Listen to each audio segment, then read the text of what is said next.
हर हर महादेव, जय शिव शंभू। दोस्तों, स्वागत है आप सभी का आपके अपने चैनल शास्त्र गुरु वाइस पर। क्या आपके पितर आपसे नाराज हैं और क्या आपको लगता है कि आपके पितरों की वजह से आपके घर की सुख शांति में रुकावटें आ रही है और आपके कार्य नहीं बन रहे हैं, या आप संतान की कमी और धन की कमी या कर्ज से परेशान हैं, या आपका भाग्य आपका साथ नहीं दे रहा है? तो दोस्तों, इस बार के पितृपक्ष में अगर आप दीपक से जुड़ा ये आसान सा उपाय कर लेते हैं तो आपके सभी पितृ दोषों का तुरंत ही नाश हो जाएगा और आपको मिल जाएगी सभी संकटों और कष्टों से मुक्ति। और दोस्तों, इस एकमात्र उपाय को करने से आपको धनवान मालामाल होने से कोई नहीं रोक सकता और आपकी जो भी मनोकामना है वो भी पूरी हो जाएगी। दोस्तों, इस बार 29 सितंबर 2023 से पितृपक्ष बहुत ही दिव्य और दुर्लभ संयोग लेकर आए हैं। दोस्तों, इस पितृपक्ष में राजयोग कालसर्प दोष के साथ साथ धन लक्ष्मी योग भी बन रहा है, जिसकी वजह से इस बार के पितृपक्ष श्राद्ध का बहुत अधिक महत्व बढ़ गया है।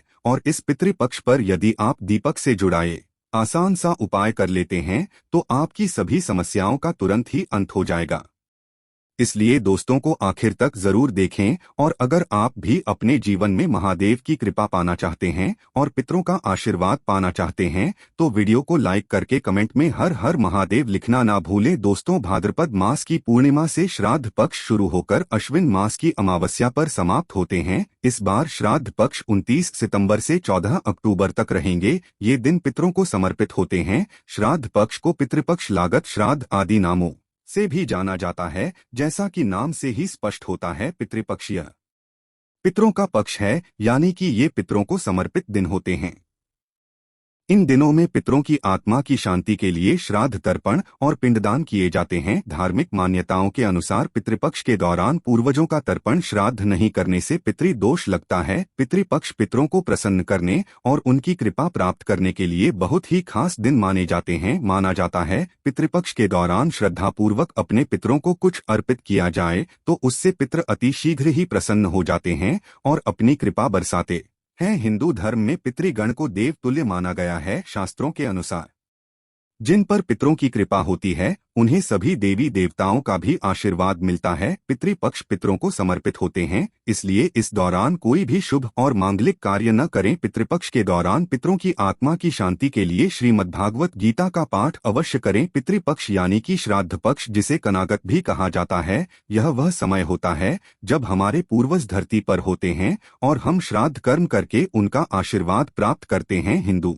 धर्म में मृत्यु के बाद श्राद्ध करना बेहद जरूरी माना जाता है। मान्यता है कि अगर अपने पूर्वजों का तिथि पूर्वक श्राद्ध और तर्पण नहीं किया जाए तो उन्हें इस लोक से मुक्ति नहीं मिलती और वह संसार में ही भटकते रहते हैं। ब्रह्मवैवर्त पुराण के अनुसार देवताओं को प्रसन्न करने से पहले मनुष्य को अपने पितरों यानी कि पूर्वजों को प्रसन्न करना चाहिए। पितृदोष सबसे जटिल कुंडली दोषों में से एक है। पितरों की शांति के लिए हर वर्ष भाद्रपद मास के शुक्ल पूर्णिमा से अश्विन मास की अमावस्या तक पितृपक्ष श्राद्ध होते हैं। इस दौरान कुछ समय के लिए यमराज पितरों को आजाद कर देते हैं ताकि वे अपने परिजनों से श्राद्ध ग्रहण कर सकें। माना जाता है कि जिस घर के पितर अपने परिवार के लोगों से खुश रहते हैं उस घर के लोगों को देवी देवताओं का भी आशीर्वाद प्राप्त होता है। शास्त्रों के अनुसार जिन लोगों के पितृ उनसे प्रसन्न नहीं होते हैं उन्हें पितृदोष का श्राप मिलता है। माना जाता है कि जिस घर में पितृदोष का श्राप लगता है उस घर के सदस्य कभी भी सुखी नहीं रहते और न ही वे जीवन में सफलता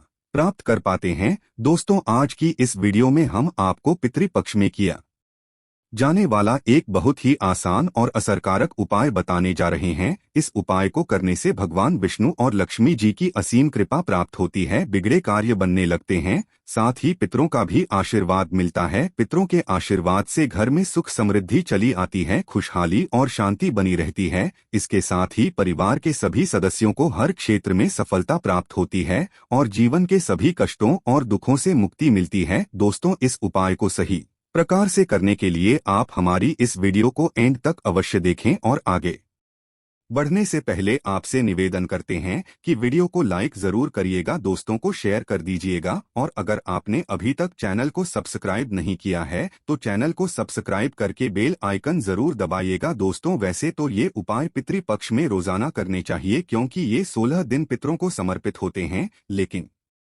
अगर रोज ना कर पाए तो पितृपक्ष की पूर्णिमा, पितृपक्ष की अमावस्या और पितृपक्ष की एकादशी के साथ ही आपके पितरों की जो मृत्यु तिथि है उस दिन आप इस उपाय को अवश्य ही करें और पितृपक्ष की अमावस्या पर भी अवश्य करें। यह उपाय आपको संध्या काल या रात्रि के समय करना है। इस उपाय को सुबह या दोपहर के समय ना करें। उपाय को करने के लिए आप अच्छे से मुंह हाथ पैर धोकर साफ हो जाएं और स्वच्छ वस्त्र धारण करें। इसके बाद एक दिया तैयार करें। दिए में एक रुई की बाती लगाएं और शुद्ध घी भरें और शुद्ध घी ना हो तो इस दिए में आप सरसों का तेल भरें और इस दिए में आप थोड़े से काले तेल डाल दें। इस उपाय को करने के लिए आप मिट्टी का, पीतल का या आटे का कैसा भी दिया ले सकते हैं। अगर आप आटे का दिया ले रहे हैं तो ध्यान रखें आटा साफ होना चाहिए और आटे में नमक नहीं भी होना चाहिए। दिया बनाने के बाद अब आप अपने घर के दक्षिण कोने को साफ करें। अगर आपके घर के दक्षिण कोने में स्टोर रूम है या बाथरूम वगैरह बना है या खाली स्थान नहीं है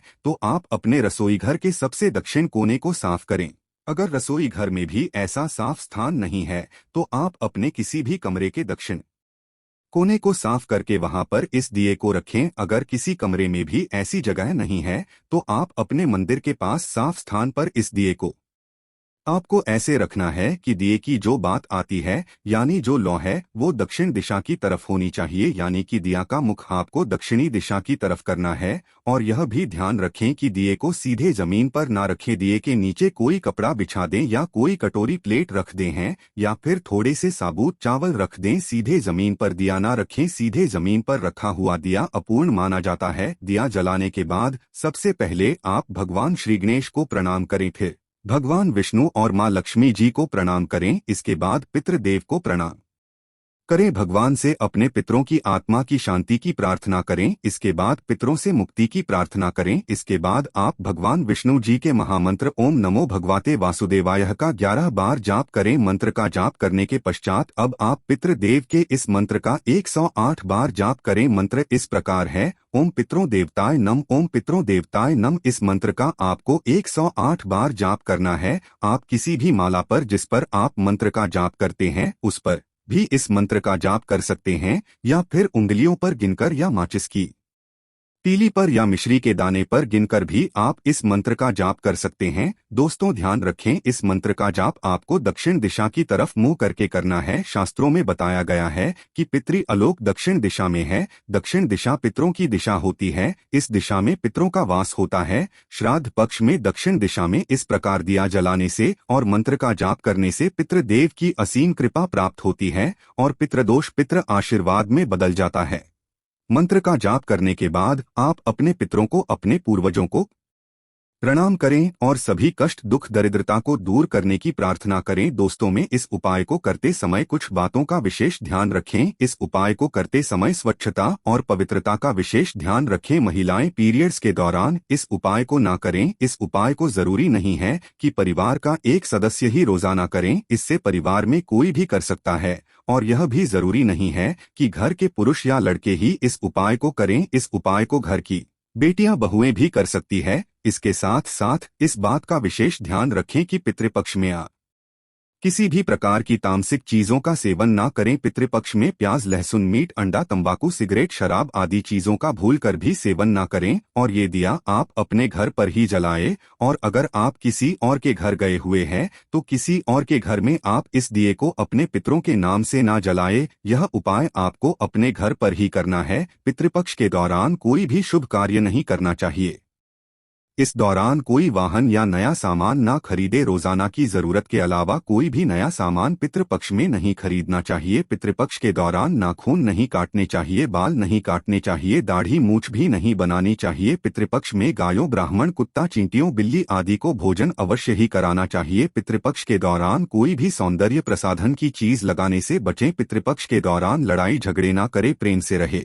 किसी की भी निंदा ना करें, लड़ाई झगड़े ना करें। पितृपक्ष के दौरान इन सभी बातों का विशेष ध्यान रखें। दोस्त तो अगर आपने दिया चावलों पर रखकर जलाया है तो अगले दिन सुबह उठकर आप उन चावलों को पक्षियों को डाल दें। अगर आपने आटे के दिए का इस्तेमाल किया है तो उस दिए को भी आप पक्षियों को डाल देते हैं। अगर आपने मिट्टी या पीतल के दिए का इस्तेमाल किया है तो आप उस दिए को दोबारा इस्तेमाल कर सकते हैं। तो दोस्तों आइए अब आपको बताते हैं पितृपक्ष के दौरान कौन सी चीजें आपको भूलकर भी नहीं खरीदनी चाहिए। लोहे का सामान। पितृपक्ष के दौरान लोहे का सामान नहीं खरीदा जाना चाहिए। अगर खरीदा जाता है तो इससे पितृ नाराज हो जाते हैं, साथ ही घर की नकारात्मकता बढ़ जाती है, घर की सुख शांति भी खत्म हो जाती है। यह जीवन में दुख का कारण बनता है। गृह प्रवेश और भूमि पूजन। इसके अलावा पितृपक्ष के दौरान भूमि पूजन और नए घर में प्रवेश नहीं किया जाना चाहिए। अगर ऐसा किया जाता है तो उस घर में भूत प्रेत का वास होने लगता है। साथ ही घर का व्यक्ति काफी खुश नहीं रहता है और उसे जीवन में परेशानियां झेलनी पड़ती है। वहीं घर के व्यक्ति अक्सर बीमार भी रहने लगते हैं, क्योंकि ऐसा करने से पितृ नाराज हो जाते हैं। नए कपड़े। पितृपक्ष में नए वस्त्र नहीं खरीदे जाना चाहिए। हालांकि श्राद्ध पक्ष के दौरान नए वस्त्रों का दान जरूर किया जाता है, लेकिन पुराने वस्त्र का नहीं और ना ही नए वस्त्र खरीदे जाते हैं। अगर ऐसा किया जाता है तो उस पत्र नाराज हो जाते हैं और उसका शुभ प्रभाव जीवन पर देखने को मिलता है। मांस मदिरा। पितृपक्ष या श्राद्ध पक्ष के दौरान मांस मदिरा नहीं खरीदी जानी चाहिए, ना ही इसका सेवन करना चाहिए। अगर मांस मदिरा का सेवन किया जाता है और उन चीजों को खरीदा जाता है तो इससे पितृ नाराज हो जाते हैं और जीवन पर काफी ज्यादा प्रभाव देखने को मिलता है। इतना ही नहीं, वंश पर इसका प्रभाव सबसे ज्यादा पड़ता है। घर में कलह भी बढ़ जाता है। आइए अब आपको बताते हैं श्राद्ध विधि और श्राद्ध का भोजन। पौराणिक ग्रंथों के अनुसार श्राद्ध करने की भी विधि होती है। यदि पूरे विधि विधान से श्राद्ध कर्म न किया जाए, मान्यता है कि वह श्राद्ध कर्म निष्फल होता है और पूर्वजों की आत्मा ही रहती है। शास्त्र सम्मत मान्यता यही है कि किसी सुयोग्य विद्वान ब्राह्मण के जरिए ही श्राद्ध कर्म करवाना चाहिए। श्राद्ध कर्म में पूरी श्रद्धा से ब्राह्मणों को दान दिया ही जाता है। साथ ही यदि किसी गरीब जरूरतमंद की सहायता भी आप कर सके तो बहुत पुण्य मिलता है। इसके साथ साथ गाय, कुत्ते, कौवे आदि पशु पक्षियों के लिए भी भोजन का एक अंश जरूर डालना चाहिए। इन्हें भोजन डालते समय अपने पितरों का स्मरण करना चाहिए। मन ही मन उनसे श्राद्ध ग्रहण करने का निवेदन करना चाहिए। यदि संभव हो तो गंगा नदी के किनारे पर श्राद्ध कर्म करवाना चाहिए, नहीं तो घर पर भी इसे किया जा सकता है। जिस दिन श्राद्ध हो उस दिन ब्राह्मणों को भोज करवाना चाहिए। भोजन के बाद दान दक्षिणा देकर भी उन्हें संतुष्ट करें। श्राद्ध पूजा दोपहर के समय शुरू करनी चाहिए। योग्य ब्राह्मण की सहायता से मंत्रोच्चारण करें और पूजा के पश्चात जल से तर्पण करें। श्राद्ध करने के लिए किसी ब्राह्मण को आमंत्रित करें, भोज कराएं और अपनी सामर्थ्य के अनुसार दक्षिणा भी दें। श्राद्ध के दिन अपनी सामर्थ्य या इच्छानुसार खाना बनाएं। आप जिस व्यक्ति का श्राद्ध कर रहे हैं उसकी पसंद के मुताबिक खाना बनाएं जो उचित रहेगा। श्राद्ध के दिन लहसुन प्याज रहित सात्विक भोजन ही घर की रसोई में बनना चाहिए, जिसमें उड़द की दाल, बड़े चावल, दूध, घी से बने पकवान,